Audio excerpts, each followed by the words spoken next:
Assalamualaikum warahmatullahi wabarakatuh. Saya Alfaini Hidayatul dengan 3 digit yang terakhir 029. Di sini saya akan menjelaskan mengenai materi setengah putaran. Apa sih definisi dari setengah putaran itu? Setengah putaran terhadap titik P adalah pemetaan HP yang memenuhi 1. Untuk A tidak sama dengan P. P adalah titik tengah dari A aksen, luas garis A aksen dengan A aksen itu merupakan setengah putaran dari titik A terhadap P. Yang kedua, untuk A sama dengan P, maka setengah putaran titik A terhadap P itu sama dengan P sendiri. Nah, pemetaan setengah putaran HP sering disebut dengan simetri titik dengan pusat titik P. Yang pertama, teorema 4.1 yaitu setengah putaran atau HP adalah suatu transformasi. Untuk membuktikan setengah putaran ini merupakan suatu transformasi atau bukan, itu langkah yang pertama. Buktikan bahwa setengah putaran itu merupakan fungsi. Yang kedua, buktikan bahwa setengah putaran itu fungsi surjektif. Yang ketiga, buktikan bahwa setengah putaran itu merupakan fungsi injektif. Kalau dia sudah terbukti fungsi surjektif dan injektif, maka dia merupakan fungsi bijektif. Kalau dia merupakan fungsi bijektif, maka setengah putaran merupakan suatu transformasi. Nah, untuk buktinya, yang pertama akan dibuktikan setengah putaran merupakan fungsi dulu. Langkah pertama, untuk A tidak sama dengan P. P adalah titik tengah dari ruas garis A aksen dengan A aksen itu merupakan setengah putaran titik A terhadap P. Untuk A sama dengan P itu merupakan setengah putaran titik A terhadap P, itu merupakan P berdasarkan definisi. Nah, yang kedua, ambil sebarang titik, misal X, Y, elemen dari V dengan X itu tidak sama dengan Y. Langkah yang ketiga, setengah putaran Y terhadap X itu sama dengan Y aksen. Dengan X itu titik tengah dari ruas garis Y aksen berdasarkan langkah 1 dan langkah 2. Yang keempat, jelas bahwa Y itu tunggal karena langkah 3 ini.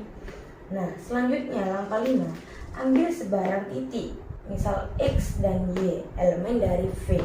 Dengan X itu sama dengan Y, maka setengah putaran titik Y terhadap titik X itu sama dengan Y aksen, yang mana sama dengan X itu sendiri berdasarkan langkah 1 dan langkah 5. Nah, jelas bahwa Y aksen itu sama dengan X itu tunggal berdasarkan langkah 6.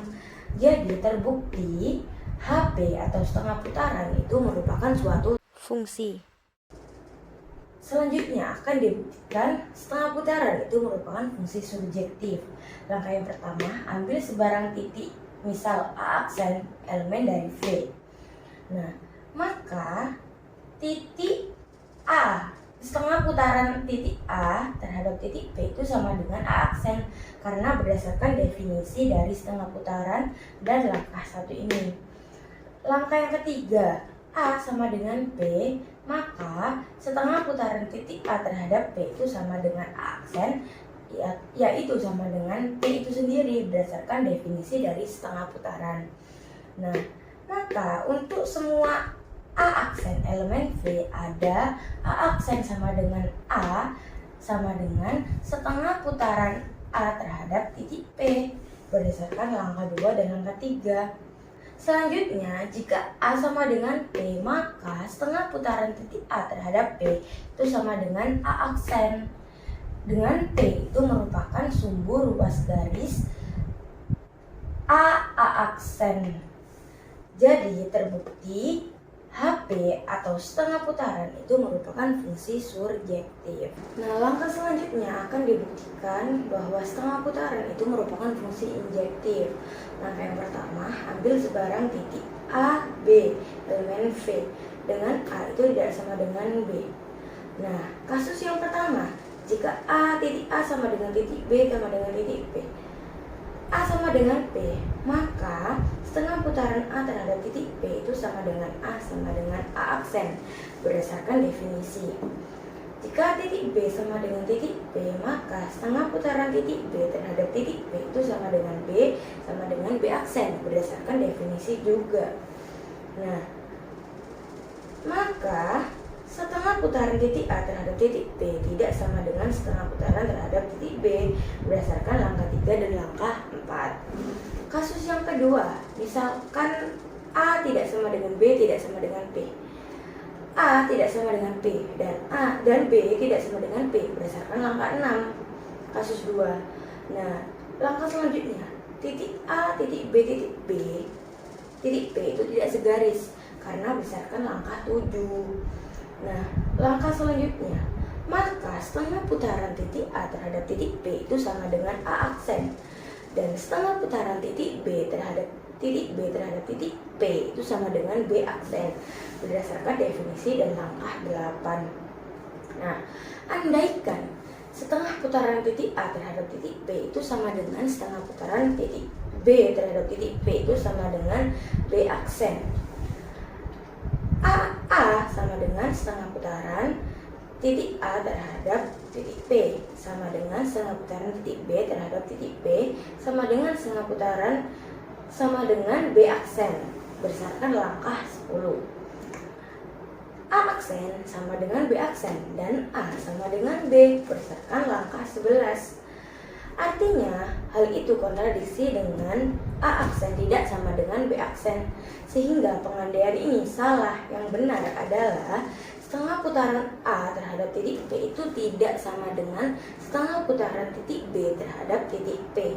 Jadi terbukti setengah putaran itu merupakan fungsi injektif. Oke, selanjutnya yaitu teorema 4.2, setengah putaran merupakan involusi. Apa sih involusi itu? Involusi itu merupakan suatu transformasi. Jika dilakukan sebanyak 2 kali, maka akan menghasilkan identitas atau kembali ke keadaan semula.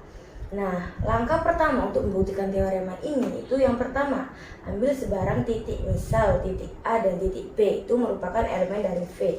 Dengan A itu tidak sama dengan P. P adalah titik tengah dari A ruas garis A aksen. Dengan A aksen itu merupakan setengah putaran titik A terhadap titik P. Jadi seperti ini ilustrasinya. Ini titik A, ini titik P, nah ini A aksennya.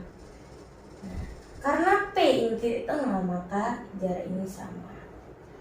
Nah, kemudian langkah selanjutnya, lakukan setengah putaran lagi. Dengan titik P sama adalah titik tengah, dan A aksen, ruas garis A aksen A double aksen itu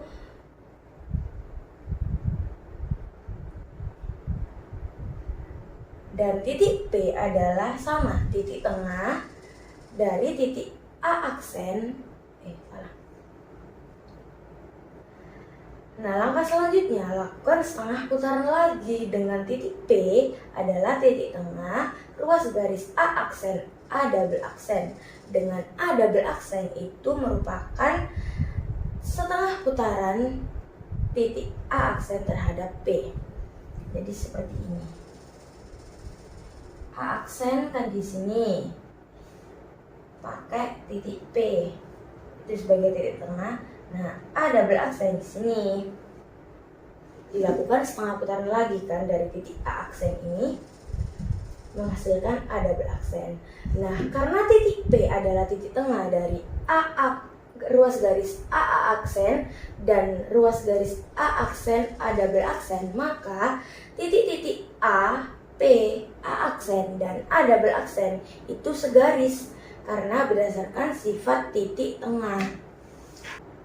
Nah, langkah selanjutnya saya pakai sifat vektor, yang mana sifatnya itu jika vektor P A aksen itu sama dengan negatif dari vektor PA berdasarkan langkah 5 ini, yaitu sifat titik tengah dan sifat vektor.